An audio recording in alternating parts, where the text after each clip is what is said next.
Pleasure to be here. Get a chance to share with you some thinking we've been doing about the relationship between China and the U.S. and the great AI race. And it is an amazing time to be alive. When I was a young boy, there was the Russian-U.S. space race, and this is bigger. And I just got to tell you now, the implication, the conclusion I'm going to come to is that the implication for AI leaders is that you're going to have a more varied supply base. You're going to have to do that. You're going to have to pay attention to what's going on with the Chinese models. There's going to be some weaknesses in the American advantages that we've had in the past that will start to happen, and that electrical power is going to play a big role here. And we're going to see how this all rolls out in terms of what's going to be available to corporations. And two other things I'm going to highlight. One is that the internet if you lived before with an information advantage because of information access, the internet flattened that advantage and you had to move to some other competitive advantage. I believe that when we look at if you have an intelligence advantage, that you know some more things in capacity, that's going to get flattened. So that's going to be incredibly competitive. And Crystal, you're talking about the preparing for wealth managers and so forth. I mean, that you can already see that starting to happen. The other thing is that we are going to see a flourishing of entrepreneurship like we've never seen before, I believe, because of the low cost of access to expertise. And last but not least, I think we're going to see a global realignment, what Ian Bremmer calls the G0 instead of the G7. I think it's going to be the G2. It's going to be the US and China. And it's going to be very interesting to see politically what that looks like. And we're into all kinds of uncharted territory. We have a Republican president doing something that looks a lot like a socialist, making NVIDIA give part of their revenue as payment to be able to sell into another country. That's not capitalism as far as I know it. But anyway, whatever. So there we have it. That's where we're headed. And please feel free to ask questions as I go along. And this is Not if you're displaying, we don't see anything. I know, I'm just about to. Sorry. Great. Sorry. Just about to share. Okay. Okay. Can you guys see my presentation, I hope? It's coming. Up. Sharing your screen is paused. Stop share. Let me try one more time. Share. Let's do this. Share. How's that? Get rid of that. Started screen, double click to full screen mode. Not okay. Double click. Halfway there, John. Halfway there. Okay. Stop sharing. Let me go back over here. Pardon me. Technical difficulties. Okay. Share. This. Share. Here we are. How's that? Now we say, John. Okay. Don't be trying to log into Midjourney when you're trying to share Google Docs on an iMac. Okay. All right. This is bigger than the moonshot. Okay. Back when Yuri Gagarin went into space, first, man in the world to go around the Earth in space, or first man in space, the U.S. put on obviously a huge press because if you can send a man up there, you can send a nuclear weapon. So we had all kinds of development and race to the moon. Give you the scale of that: $25 billion in 1960 to $73, which would be about $275 billion today. At the time, just for reference, the U.S. GDP in 73 was 1.4 trillion. If you look at what happened this year alone, 109 billion in 2024. That's just a U.S. private investment on a U.S. GDP of 29 trillion. So you look at that.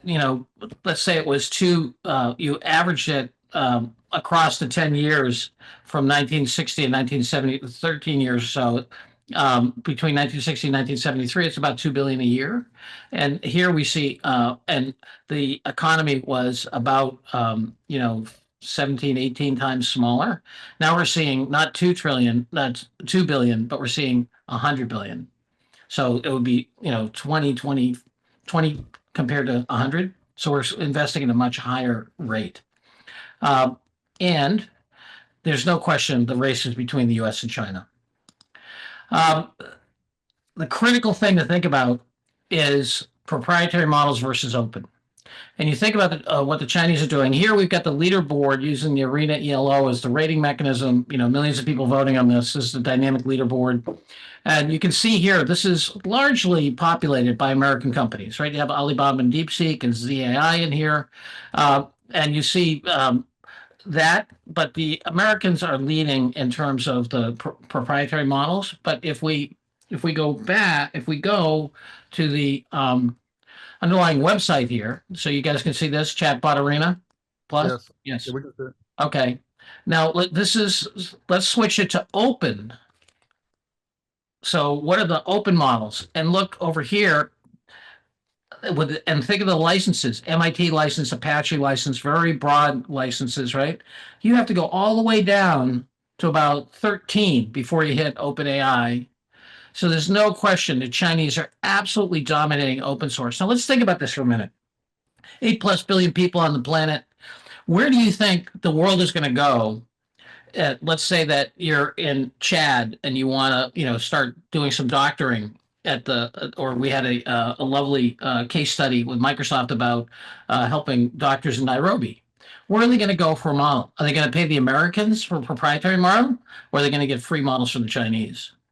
So I think the Chinese are really working hard to implement an open source model around the world. And then, of course, you have the Americans who want to go ahead and do it because of cost. And I'll go to why some of these cost issues are going to continue. But there's no question the Chinese are dominating it. And this is why I think it's so important what OpenAI did by open sourcing the lower part of its models, the smaller models and so forth. But the Chinese, and by the way, the Chinese government has over $100 billion. They're pushing on this. And they're super centralized in terms of their control of these models. So these models are going to go out with a Chinese point of view, and they're going to go. They're going to be approved by the Chinese Communist Party as they go through this. And whether the costs of the open source sit within a company like Alibaba or are funded by the government is really kind of irrelevant, because the government is so involved in terms of they're on the boards of directors of these companies. They give them loans. They give them forgiveness of loans that they have. And so they have the ability to fund these things through all kinds of mechanisms that are quasi-market, but really not. And it's a clear stated goal of the Chinese Communist Party to be dominant in AI. So if we go back here, proprietary models, yes. Open models, no. And the other thing to think about, if we go back to this issue of open source, in a funny way, open source is, I think, the most effective communist enterprise ever, right? I mean, from each according to his abilities to each according to his needs, as Karl Marx, paraphrased, I forget the French political philosopher who said that.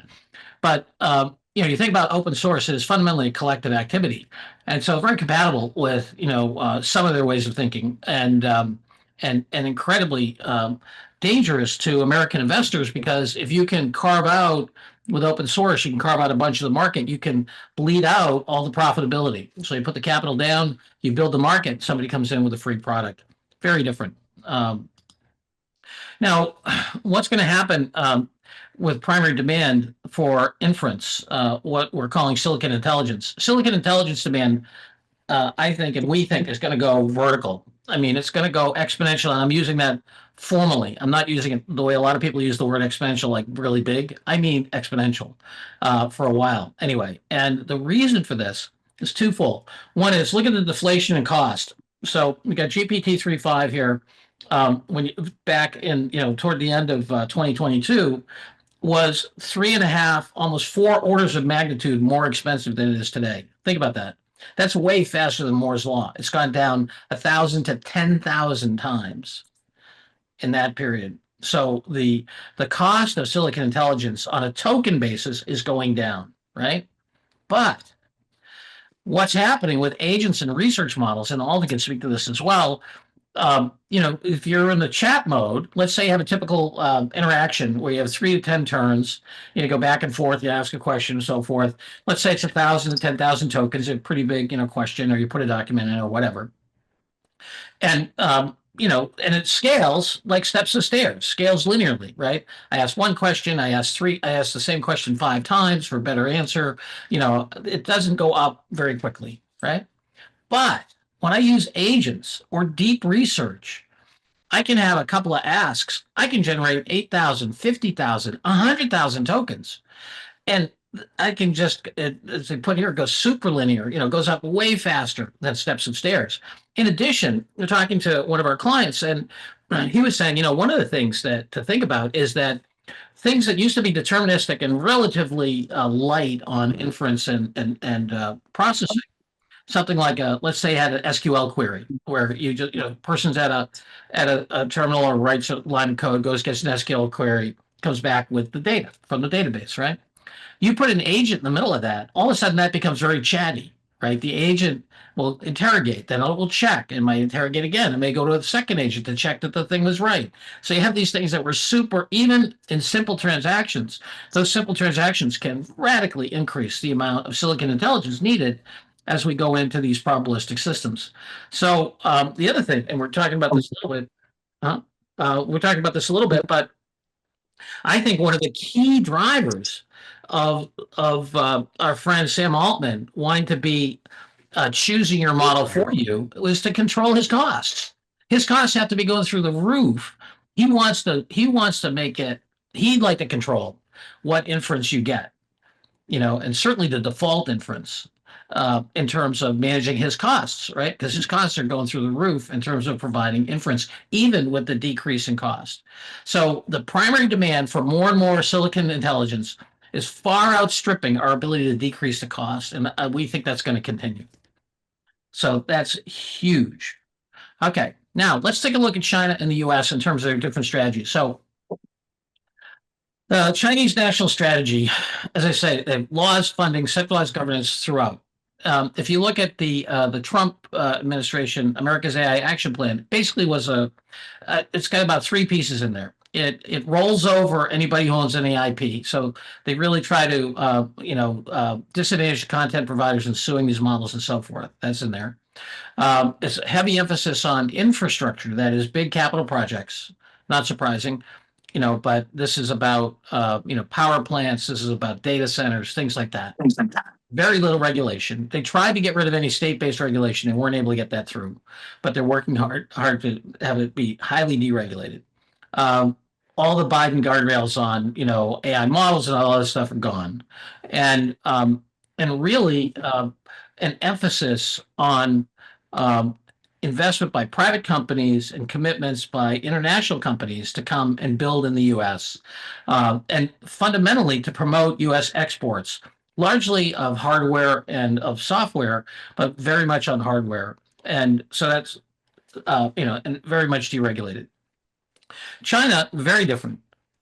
And I want to go straight to the bottom on the right-hand side here, international engagement. The Chinese want to have the dominant governance model. That's really important here.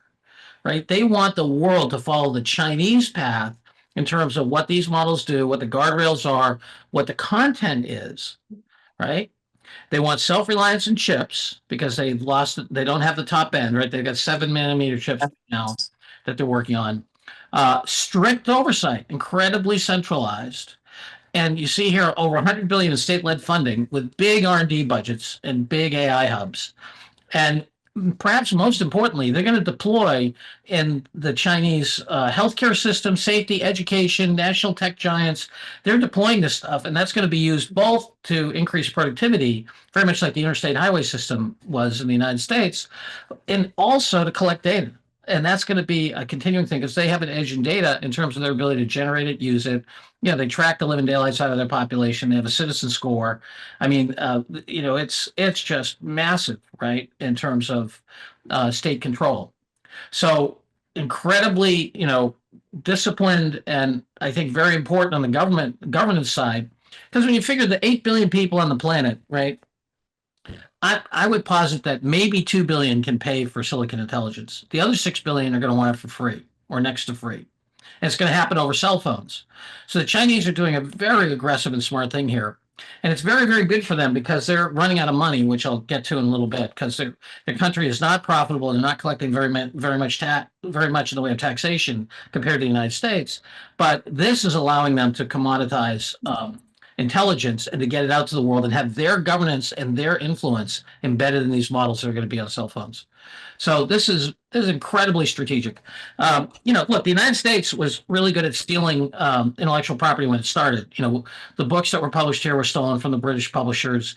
There's a guy named Moody who memorized the engineering for the shuttlecock loom, which was the first major industrial activity in the United States with weaving here, right?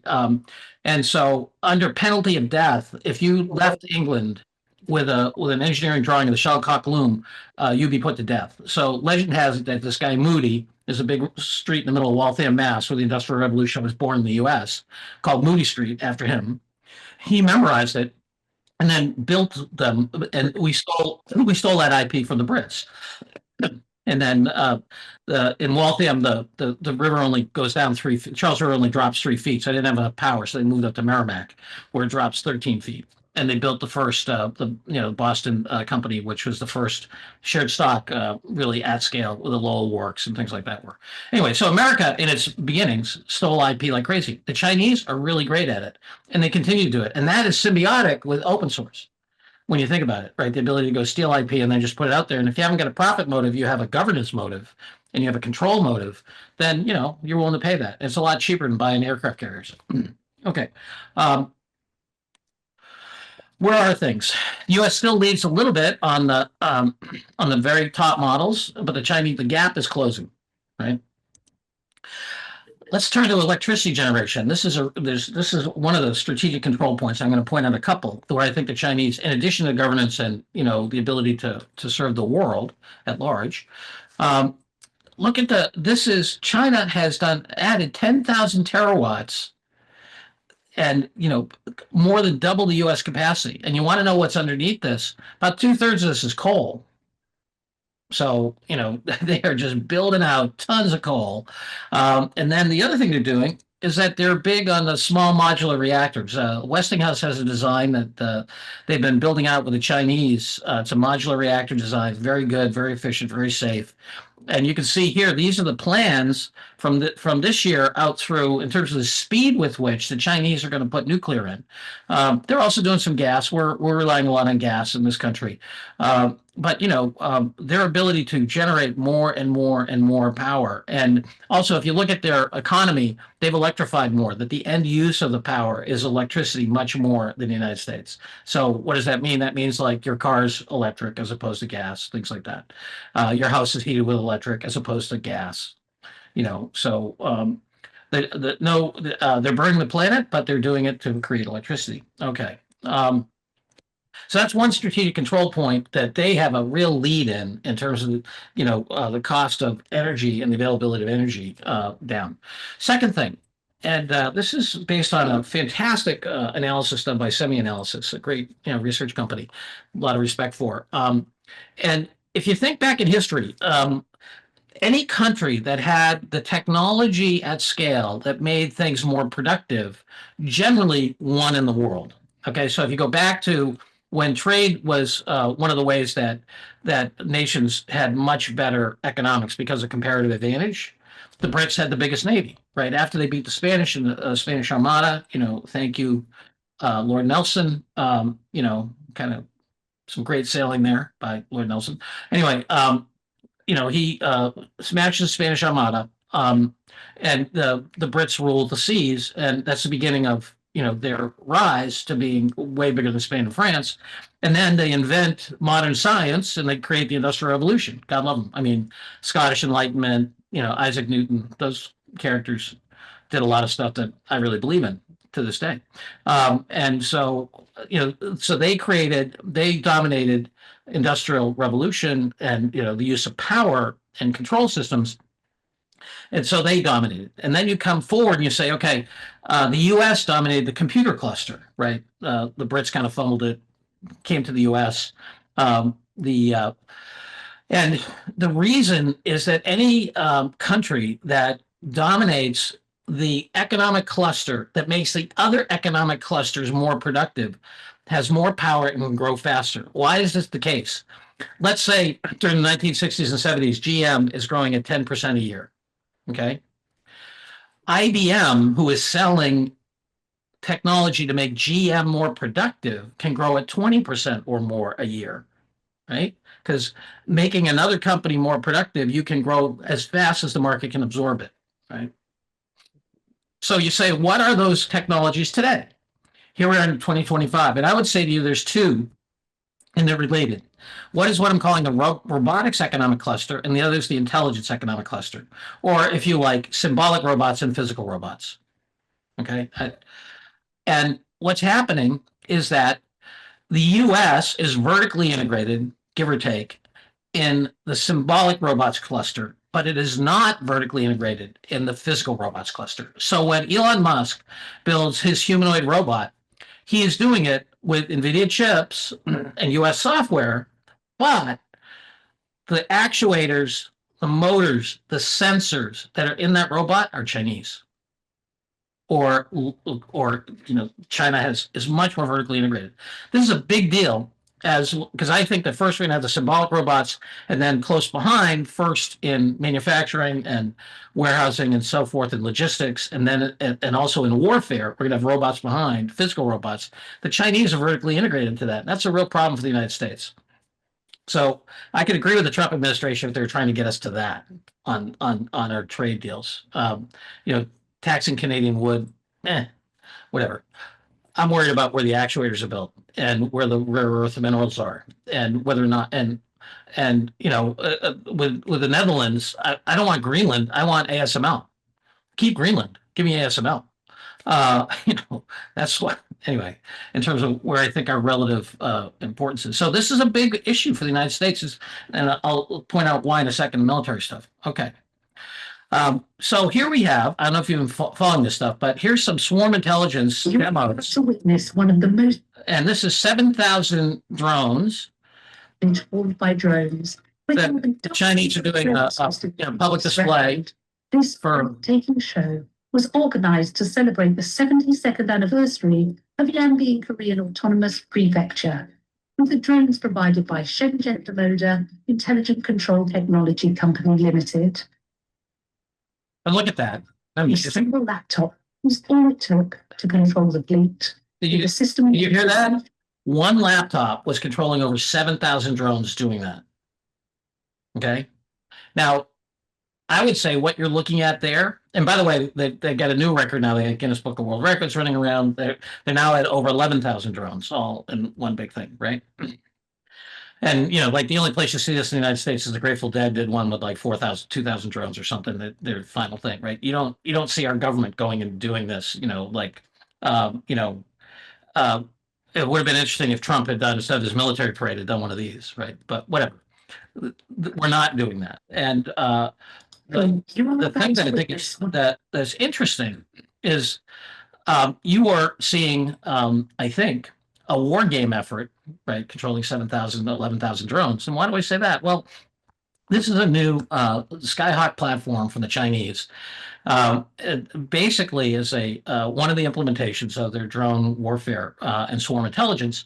And supposedly this aircraft is now operational, Sichuan SS UAV. Okay. And this is the computer generated stuff. When you pull it through in terms of how to think about this. So to take here we have drone. What about 15 or 100 coming at you simultaneously? It's like trying to swat a swarm of mosquitoes. You might get a few, but most are going to get through. I was also surprised to find out that China isn't just focusing on big drones like the Sichuan. They're investing heavily in all kinds of unmanned systems, from micro drones that can be launched from grenade launchers to bird-like AI devices that can disguise themselves as local fauna. Okay. So this is very different. It costs about $8 to $10 million a day minimum to run an aircraft carrier group. We have 10 of them. I think we have 11 of them actually, with the Gerald Ford, and that's how the U.S. has projected power throughout the decades, right? After World War II, the carrier group and the accompanying aircraft and submarines and attending ships. Okay, well now the Ukrainians with Iranian drones are going 2,000 miles into Russia and attacking Moscow. Talk about projecting power. Okay. And then, here we have the Chinese creating swarm activity. And, it costs somewhere between 20 and $50 billion to build a carrier group, and maybe more, because, the defense contractors, I think, are out of control, in terms of they can't pass an audit, which having worked at PwC kind of bugs me. Anyway, whatever. I mean, F-35, right, is priced anywhere from $100 million to $250 million per airplane. I mean, you could buy a lot of drones for one F-35, right? And you can, for one carrier group, you can project power thousands of miles. And that's before you even integrate simple autonomous platforms that then can carry the stuff for the, you know what I mean? It's a hierarchy of distance, all swarm intelligence. So when I go back to this issue about not being vertically integrated in the robotics cluster, that's a real problem from a military industrial standpoint. And really worries the living daylights out of me. By the way, DARPA was all over this for a while. I don't know. I think Musk cut a bunch of DARPA, which was really brilliant. Anyway, DARPA had as a design spec the ability to create a 1 millimeter, they call them motes, a 1 millimeter drone, 1 millimeter cube drone that was self-aware, self-powered, could communicate and could move. Now, nobody quite got that small, but this is from the same people who brought to the internet and self-driving cars, right? DARPA. Money well spent. Anyway, brilliant bureaucrats who are now getting less. You were about to. Okay, so that's a huge issue, I think. So it's actually All right, now if we go back and say, okay, China versus U.S., what's some good and bad news? The good news is, and very few people understand this. Everybody talks about how China's GDP on a purchasing power basis is roughly the same size as the U.S. You know, we're 29 trillion, they're 20 trillion. When you do a purchasing, you know, what you can buy in China for 20 trillion is as much as 29 trillion in the U.S. So from a purchasing power basis, we're about the same. And you know, so they're the highest in GDP. Let's forget that for a minute. Governments don't run on GDP; they run on taxes. Okay. The Chinese central government in 2024, and it's hard to know, these are reported numbers, so whatever. Yeah, although now that we've gotten rid of the Bureau of Labor Statistics, maybe we're going to be like China. But anyway, China's numbers aren't too reliable. But they've collected 1.4 trillion in taxes. The U.S., with the Trump tax cuts, actually tax collections went up. The Laffer effect actually worked. The economy grew on a lower marginal tax rate. We collected more taxes. Okay, we collect almost 5 trillion in taxes. That means the United States collects about half of the world's taxes, and we're getting a larger and larger share on a relatively low marginal tax rate, which is amazing. So people worry about the deficit and all that other stuff, and we shouldn't be adding to it, but we can pay it for a long time. I mean, I'm not advising that we have more, but we got plenty of dough. And our tax collections are unbelievable and unmatched. That's why we can afford all this crazy stuff we do. We have way better capital formation, no question, right? We still educate the majority of AI experts, but now we're starting to get into some of the things that are weakening, that are sad, I think. I think the brain drain and early capital formation and bankruptcy and good property rights have been the core of American vibrancy. And also an industrial policy where the government invested in critical science and early demand in every single industry that we are world dominant in, whether it's food or robots or whatever. Okay. But what's happening now is that with the current hostility toward foreign students, not only are you sucking money out of the universities because the foreign students pay full freight. And by the way, the foreign student the amount of tuition that we bring in from foreign students going to American universities is about, I think it's about 50 billion. The American movie industry that we export is about 30. So we bring in more foreign student tuition than we export movies for a dollar perspective. Just to give you an idea, or used to be the case. Who knows now, right? The expectations are that applications from foreign students to the United States is going to go down 30 or 40%. That's really bad because you can spend money, but you got to have geniuses to run the stuff, right? Elon Musk, David Sachs, Peter Thiel, all those guys are far important students growing up in South Africa together. Anyway, so that's really bad. China has the data I mentioned before. China's clearly going for the R&D and willing to spend that dough. They're focusing not just on symbolic robots, but physical robots. Very important. And perhaps scariest is China showed an ability to launch at Silicon Valley scale and speed. Right? They closed the distance between the US models and their models pretty quickly. Now, they're not there yet, but boy, oh boy. So what are 7 implications for AI leaders? First of all, just recapping what I said at the beginning, China's going to continue to use open source as a strategic lever. Absolutely brilliant. Doesn't cost them much dough. 100 billion. Okay, that's a lot of money. It's a lot of money to China, but that's only like 2 carrier groups out of 10, right? Not that much money. A B-1 bomber costs 2 billion, so it's 50 B-1 bombers. All right. You're going to have to be careful with IP and the Chinese models. There's some really interesting research we're reviewing where even if you have that, the way the neural networks are working is that there are prejudices that are built in the hidden weights that even if you change the data set, show up in some of the results. So the way I think about it is the ethos of the trainers sits in the intermediate layers that are opaque. Okay. So when the Chinese are launching their models and doing this, and there's a zillion ways you can manipulate models, that's going to be an incredible, like TikTok on steroids in terms of their influence, on the world.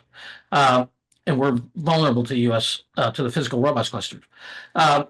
As the U.S. advantages weaken, which I think they are, I think they're systematically being undermined by our current policies. AI leaders will have to deal with more startups to stay competitive. Because we're not enforcing antitrust and things like that, which I think is detrimental to innovation. And leaders of global firms are going to have to deal with a mix of the U.S. and Chinese models, whether that's in your European branch using a Quen model or whatever, right? If you're at a multinational or even in the U.S. and there's going to be those Chinese, it's going to be hard because as inference becomes a bigger part of your cost, as technology becomes a bigger part of your cost base, and inference becomes a bigger part of your cost base in technology, which it is. Generative AI is the top growing item. You're going to have to go for a cheaper supply, right? Anyway, so they have to deal with that. Digital native firms may come from the People's Republic of China. Oh, These new things. I mentioned a major geopolitical realignment around intelligence and robotics. I think it's going to be China and the U.S. And I think right now China is it could be a Pax a Pax Chinese as opposed to a Pax Americana, and a lot of the growing world, and certainly on the weapons side. I mentioned the commoditization Victor. of intelligence, Thanks. and then good news, consumers worldwide are going to get way more consumer surplus as intelligence gets cheaper. You're going to get better lawyering, better doctoring, better accounting for next to nothing. I mentioned the wave of entrepreneurship, more diverse, vibrant, and global, right? Because intellectual property is a huge part of the cost of doing stuff, right? And then talent is going to be key. And this is something we've been kicking around, and Alden has confirmed it for us, actually. You're not just going to be hiring people, you're going to be hiring their AI posse. And then the relationship between the American models and the Chinese models. You're going to be hiring teams of people with one carbon-based life form and a bunch of silicon-based life forms that are going to be around them. So that's what we think is happening here. It's happening fast, and I just don't think, as a country, as an American, grandson of immigrants, I'm worried that we're not being strategic enough here. Impressive, John. That was a 5-hour lecture and a learning lab. So, what questions, reactions, critiques people have? Please raise your hand. I'd love to. Go ahead, Alden. Oh, Alden was clapping. Yeah, go ahead, Lucinda. Lucinda, you're on mute. Lucinda, you're on mute still. You guys have to unmute. Yeah. Still can't hear you, Can't Lucinda. hear you. Can't. Sorry. Sorry, John. Back in the day, in the 80s, we were looking at like Japan was going to take over everything. It was just, you should learn Japanese. If you looked at the global 500 companies, that there were very large proportion that were Japanese companies. Sure. It looked unstoppable, right? And so, and yet, if anybody who was like graduating then, like I was, it was like, oh my gosh, well, I can see what the future is. I know what's going to happen. But that's not how it turned out. I mean, I think the overreaching aspects of all this, industry investment by countries, thinking they are all seeing and they can pick the winners, ends up backfiring. And Japan had a monstrous depression that is still lasting even now for their vast overreach. So my question is, things do look really bad now, but a lot of the like deck stacking is a similar tactics to what Japan did back then. So I don't know. What do you think about the parallel between how Japan seemed in the 80s versus how China seems now? Well, I think that the United States, first of all, I never believed the Japanese thing was going to continue. And I think there's a number of things that are very, very different. First of all, I think that the US markets weren't as concentrated and weren't led by so few companies, which I think is a real weakness today, right? Yep. Yeah. Antitrust has been asleep since the AT&T case, right? And so, and that creates a real problem. I think the second thing is that Japan, because we were there, we had massive influence and control over a lot of Japanese life, right? We did their military umbrella. They couldn't get into the military. They couldn't, they really couldn't, they couldn't finance people who were against American interests, right? There's just geopolitically, they were completely a puppet of the United States from a policy and power standpoint, right? And part of the reason they were allowed into the U.S. markets is we wanted them to be strong, right? Very different with China. China, as we have nothing to do. I mean, they're stealing our. If you look at their version of the Predator drone, for example, which they sell for about $1 million, sure looks a lot like the General Dynamics Predator drone, which sells for $10 million. Okay, and so China's very different place. I think the third thing is that they're not really picking national champions. They're helping out in different places, and so I think you have that. I think the last thing is that we didn't have an administration that was backing away from the U.S. as a global role, right? We have an administration that has explicitly said we no longer want to be the world's policeman or the Pax Americana or whatever, and so we are inviting the Chinese to step in Europe, for example, right? The Europeans, the Canadians, the Mexicans, the Brazilians, they're all doing deals with China in a way they never did before, and that was just not true when Japan was not an alternative like that. They were much more of a vassal state of the U.S. I mean, heck, why don't the Japanese have strong unions? Because Douglas MacArthur didn't want them. I mean, come on. That's a very different animal. Okay, thanks. Go ahead, Raymond, and then Daniel. Oh, yeah, I was just going to say, my major concern is I've always been open source, right? That you always hear me talk about open source, and I'm just afraid that it's going to be a point and they're just going to say, okay, you don't have access to these models. And when I see stuff, even with OpenAI, putting out GPT-5 and not asking anyone whether or not they want to give up access to the other ones, they just do it, and I think we're going to see more of that.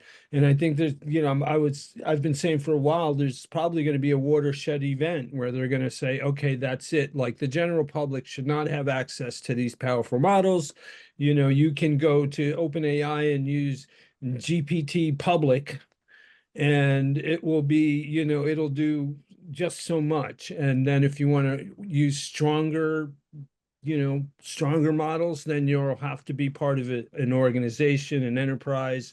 You'll have your ID or your one ID or whatever will be tied to that usage.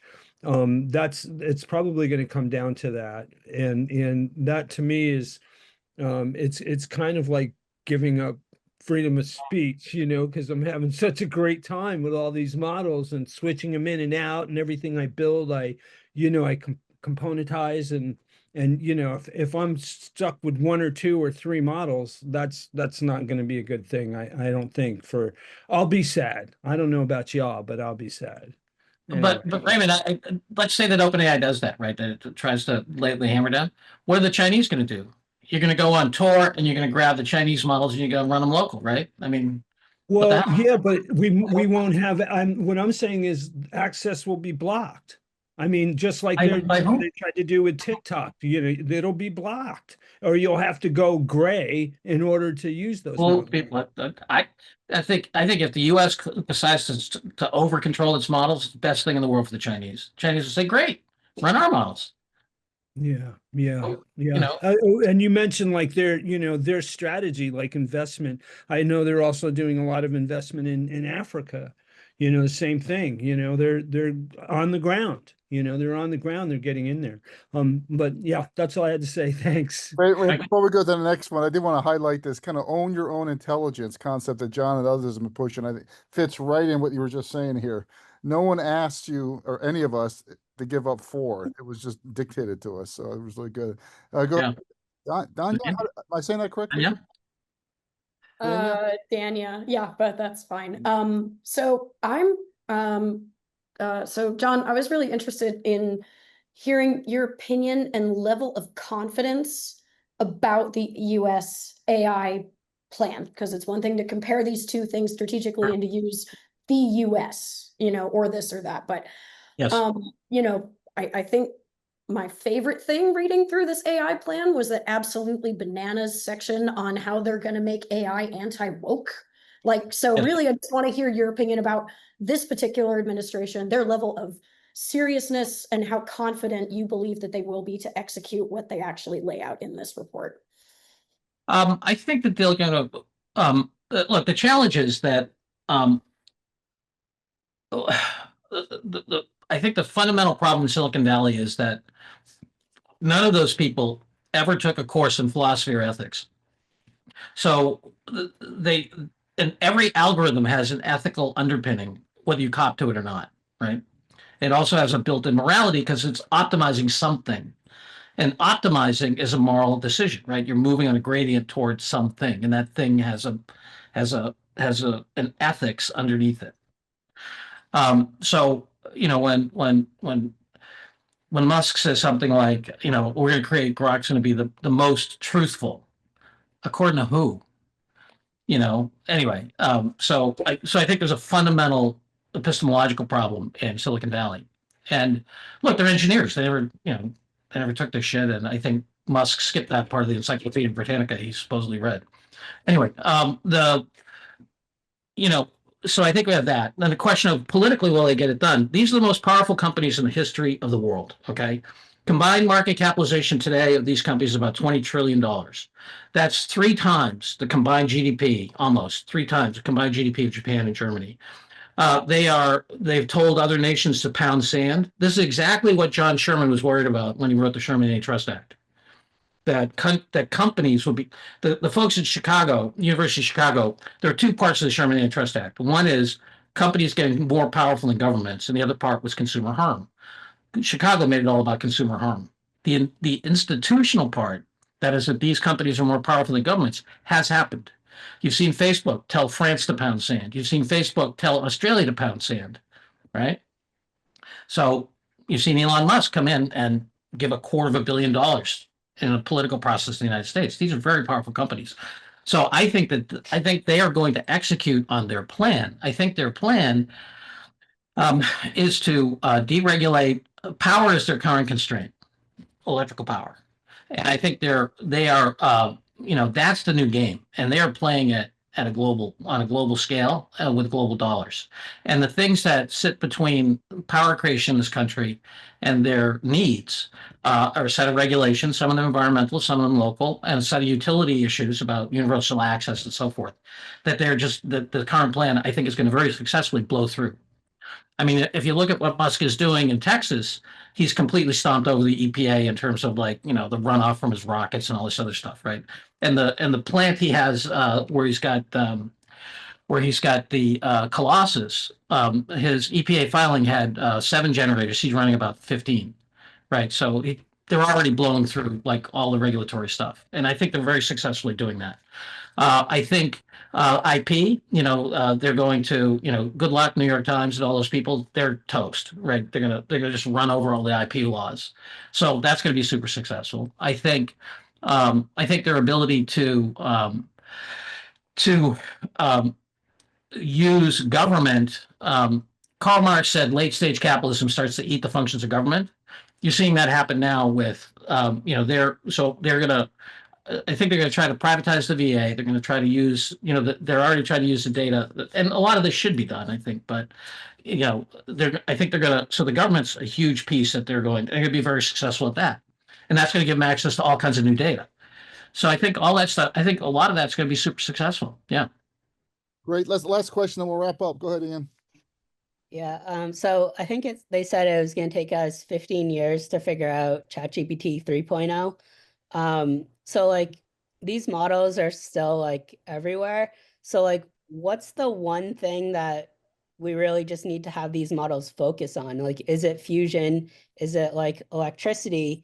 Because like, yes, the Chinese can have all these mini drones and stuff, but like, honestly, I'm not really scared of their mini drones. But like I would be scared of China if they had like a lot of fusion reactors all of a sudden pop online. Like if they're burning coal, then big deal. But once they break that like energy threshold, like I think that's like where the money should be focused on, is using the model to solve the bigger problems rather than just to create like a meme or something like that. Yes. Well, one thing I would recommend to you, if you haven't watched it, some of the YouTube videos about Russian tactics now that the Ukrainians have drones, because it's really different. Anyway, so you may not be afraid of the mini drones, but I am. But to your question, I think the biggest problem is education. The Chinese have committed to educate their folks in AI, and I think the way that people learn, we have a learning model in this country that was originally built by the Prussians after they got their ass kicked by Napoleon, and then brought over to this country to support industrialization. The 1 to 30 classroom. Throughout the long arc of human history, we've had tutors, and somebody who's tutored learns 2 standard deviations better than somebody who is in a 1 to 30 classroom. That means you can take somebody who's in the bottom of the class and bring them to the top of the class, right? I think the fundamental thing is, how do people learn individually and socially in the context of having silicon intelligence that is going to get more and more robust in terms of interaction? That is the linchpin thing that's going to differentiate whether or not countries win or lose in this. And we should be spending a lot of money on that and doing the basic research. The people who brought you the personal computer, guys like Alan Kay, who I know pretty well. The reason Alan is a mathematician who is interested in human learning. And the reason we have the pixelation we do, the 1080 by, I always forget it, 840 by 1040 by 820, whatever it is. The pixelation, like, why is that the case? Because they did the neuroscience to say, what is the resolution necessary for people to be able to use this stuff? We don't know what happens to the human brain when you start using these things. We don't know how people learn when they're tutored by a robot. We don't know how to put it into a social setting, and like we did with the 1 to 30 classroom that came along. If we can figure that out, that is the gift that keeps on giving. So that's what I would say is the most important problem. I don't think I'm focused on. With that, let's finish up. Fantastic discussion. Thank you, John. Hopefully you guys are seeing our commitment to Learning Lab. We want to learn on the technology, want to learn on these big social issues. Let's keep getting the word out. This is a really good session. You guys are great. You guys are on the vanguard. Let's keep networking and keep learning. We'll see everyone online this week and next week at 7 o'clock Eastern, 4 Pacific. Thanks, everyone.